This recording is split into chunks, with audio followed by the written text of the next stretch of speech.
26.56%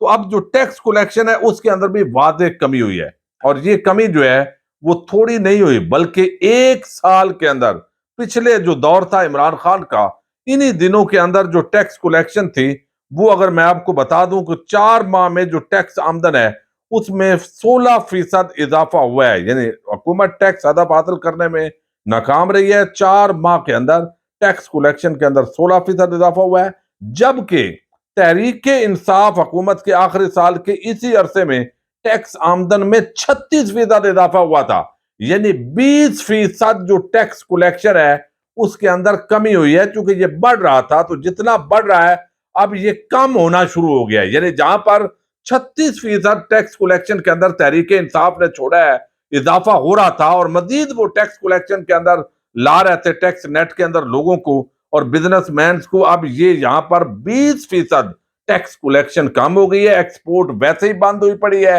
import کرنی ہے جو مشینری اس کے لیے چونکہ ڈالر یہاں پر رکھنے ہیں تو وہ جب کھلیں گے تو اس وقت اصل ڈالر کا جو ریٹ ہے، جو اسحاق ڈار صاحب نے ڈالر کو روکا ہوا ہے تو پتہ چلے گا۔ اس وقت جو معاشی ماہرین ہیں وہ یہ جو انڈیکیٹر دے رہے ہیں اس کے مطابق پاکستان معاشی سطح پر انتہائی جو ہے وہ بربادی کی طرف یہ حکومت لے گئی ہے، لیکن کام انہوں نے کیا کیے؟ اپنے کیسز انہوں نے معاف کروائے ہیں۔ یہی ان کا اصل ایجنڈا تھا کہ جو نیب ترامیم کے اندر سارے جیسے وہ ٹھگ بیٹھتے ہیں اور وہ اپنی اپنی شک انہوں نے کہا یہ بھی ہٹا دو، یہ میرے کیس سے متعلق ہے، یہ ہٹا دو، تو تقریباً 22-24 جو ترامیم ہے وہ انہوں نے نیب کے اس آرڈیننس کے اندر کی ہیں۔ اب جو ہے وہ عمران خان کے خلاف جو چال چلنے والا آخری کام ہے وہ عمران خان کی گرفتاری ہے۔ اب دیکھیے سارے عربے تو استعمال کر چکے ہیں، 30 کے قریب ایف آئی آرز ہیں، وہ ضمانتیں لیتے ہیں کبھی ایک عدالت میں کبھی دوسری عدالت کے اندر۔ اب لانگ مارچ کر رہے ہیں تو انہوں نے دیکھا کہ یہ اب جو ہے سائفر پر آپ اندازہ کریں کہ ایک غیر قانونی جو ریکارڈنگ ہے ہی غیر قانونی، اس کو ثابت بھی نہیں کیا جا سکتا، لیکن صرف جو ہے میڈیا کے اندر وہ کہتے ہیں پانی میں مدانی ڈالنی ہے۔ تو اب ایک تو سائفر جو ہے اس پر جو آڈیو لیک ہوئی تھی جس میں عمران خان اعظم خان جو ان کے پرنسپل سیکرٹری تھے اس وقت کے ان کو کہہ رہے تھے،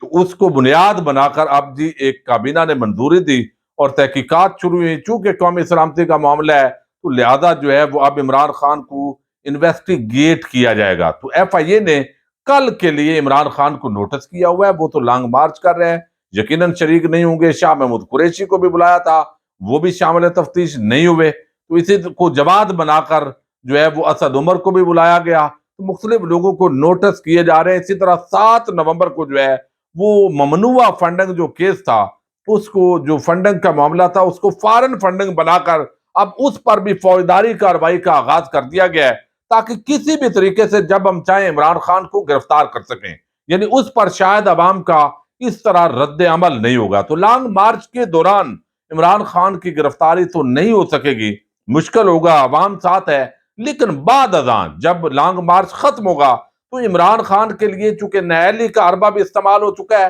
مزید اس پر فوجداری کارروائی کر کے نائل کرنے کی کوشش ہوگی، لیکن یہاں پر جو ہے وہ جیسے آج بھی مریم نے لیول پلینگ فیلڈ کا ذکر کیا ہے کہ ابھی میرے ابا جی کو نہیں ملی، یعنی ان کو بالکل اہل کروانا ہے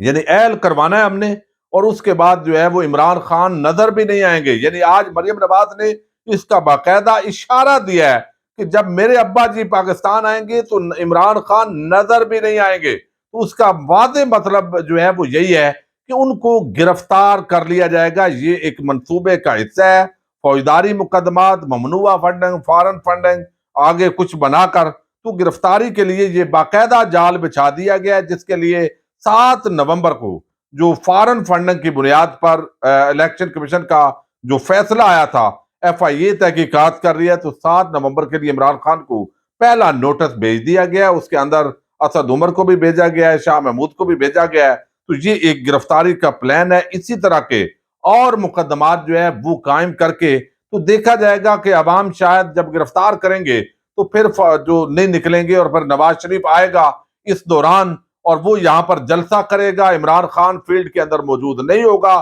تو اس وجہ سے شاید ماحول کو جو ہے وہ سازگار کرنے میں اور لیول پلینگ فیلڈ بنانے کے اندر معاونت ہو۔ یہ وہ چیز ہے جو بغیر ذرائع بھی دعویٰ کر رہے ہیں، اور مریم نواز نے اس کا اشارہ بھی دیا ہے، تو تحریک انصاف کے لوگوں کو آگے جا کر یقیناً اس کے لیے بھی تیار رہنا چاہیے۔ اب جو مقتدر حلقے ہیں یقیناً ان کے لیے ایک مشکل صورتحال ہے، ایک وہ جو حکومت موجود ہے اور ایک وہ جو عمران خان اس وقت کنٹینر پر چڑھے ہوئے ہیں، تو دونوں کی جو صورتحال ہے، چونکہ D G I S P R پی آر نے جو پریس کانفرنس کی ہے وہ میں اس کا حامی ہوں کہ ان کو بالکل نہیں کرنی چاہیے تھی، لیکن اب ہوئی ہے تو عمران خان صاحب روز اس کا ذکر کرتے ہیں، وہ سیاسی آدمی ہے، روز اس کا جواب دیتے ہیں، تو دوسری طرف یقینی طور پر ایک فطری عمل ہے، غصہ بڑھتا ہوگا کہ یار یہ تو اوپر سے ہمیں لے رہا ہے۔ تو جب اتنا ایک کھل کر آمنے سامنے آنا ہے تو ایک طرف نواز شریف ہیں، پھر مقتدر حلقے ہیں، تو وہ پوری کوشش کریں گے کہ عمران خان جو ہے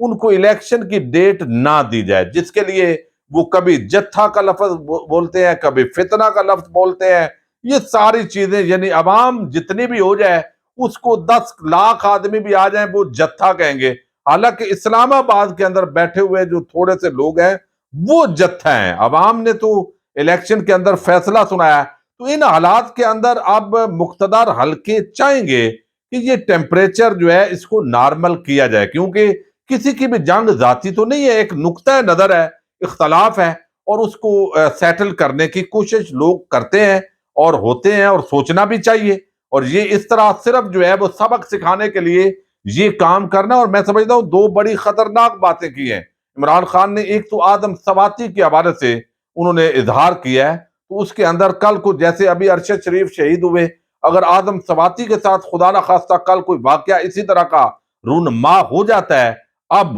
تو وہ بڑی خطرناک صورتحال ہوگی۔ پھر ایک اکثریتی پارٹی کی انہوں نے بات کی، اکثریتی پارٹی کو بنگال کے اندر جو ہے وہ اقتدار نہیں دیا گیا تو وہ بنگلہ دیش بنا، اور یہ بڑا ظلم ہوا۔ اور اگر آج پاکستان کی اکثریتی سیاسی جماعت تحریک انصاف جو ہے اس کا وہ نہیں ہوتا، تو پھر یہ خود ملک کے خلاف ایک بڑی جو ہے وہ سازش انہوں نے اس کو قرار دیا ہے، ملک دشمنی قرار دیا ہے۔ تو یہ بڑی خطرناک صورتحال ہے اس وقت، لیکن مقتدر حلقے کے اندر میرا خیال ہے سنجیدہ لوگ اس پر ضرور غور کر رہے ہوں گے کہ اس معاملے کو حل کرنا چاہیے۔ اگر اس طرح سوچا جا رہا ہے کہ ہم نے کچل دینا ہے اور بالکل سبق سکھانا ہے اور ہم نے بات ماننی نہیں ہے، تو عمران خان جو ہے اس کے لیے یہ مسئلہ نہیں ہے، اگلا وہ 1 سال کا بھی جلسوں کا شیڈول بنائے گا، عوام میں رہے گا، اور الیکشن کے اندر مزید جو ہے وہ اڑا کے رکھ دے گا۔ اور اگر وہ الیکشن جو ہے وہ دھاندلی ہوتی ہے تو اگلے دن پھر وہ سڑکوں پر ہوگا۔ تو یہ چیزیں جو ہے وہ کہیں پر بھی جب تک پاکستان کے اندر سیاسی استحکام نہیں آتا تو معاشی استحکام بھی نہیں آ سکتا۔ اور یہ ضد اور انا کا معاملہ نہیں ہے، بلکہ یہ ہمارے جو مقتدر حلقے ہیں، کیونکہ ایک طرف حکومت بھی ان کی بات نہیں مان رہی، نواز شریف وہ بھی چاہے گا کہ اب میں بھی رگید ہوں، چونکہ اب مجھے چھٹی ہے اور ملک ٹھیکے پر چونکہ مل چکا ہے اور میں ان پر مسلط ہو گیا ہوں، اور اب دوبارہ مجھے چھٹی ہوگی، ایک نیا ایون فیلڈ اپارٹمنٹ اور اس طرح کا کام کریں گے۔ تو دوسری طرف عمران خان کا بھی پریشر ہے، تو مقتدر حلقوں کے لیے یہ دن فیصلہ ساز ہیں، اور یہ اگر فیصلے دانش مندانہ نہ ہوئے تو یقیناً اس کے پاکستان کی سیاست کے اندر، مستقبل کے اندر پاکستان کی بلکہ ریاست کی بقا پر بڑے گہرے اثرات مرتب ہوں گے۔ اجازت دیجیے گا، اللہ حافظ۔